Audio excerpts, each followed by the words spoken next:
Video post गरिसक्नुभयो तर views आएन, 24 घण्टा बित्यो भ्युज नै आउँदैन।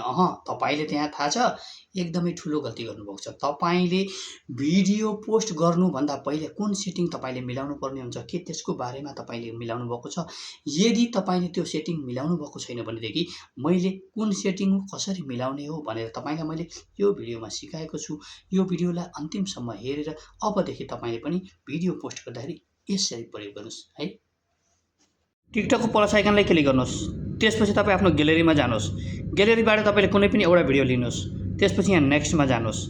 नेक्स्टमा गएपछि फेरि तपाईँ यसरी नेक्स्टमा जानुहोस्। यहाँ नेक्स्टमा गएपछि यहाँ तपाईँले के लेख्ने यहाँ लेख्नुहोस्, # यहाँबाट प्रयोग गर्नुहोस्। त्यसपछि यो एकदमै ध्यान दिनुहोस्, every can view this post भनेको यो भिडियो हरेक कसैले हेर्न पाउनुहुनेछ।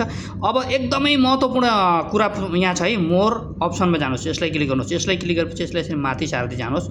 यहाँ लेखेको छ एलाउ हाई क्वालिटी अपलोड, यो चाहिँ हमेसा अन हुनुपर्छ है, अनि मात्रै भिडियोले चाहिँ एकदमै भ्युज ल्याउँछ।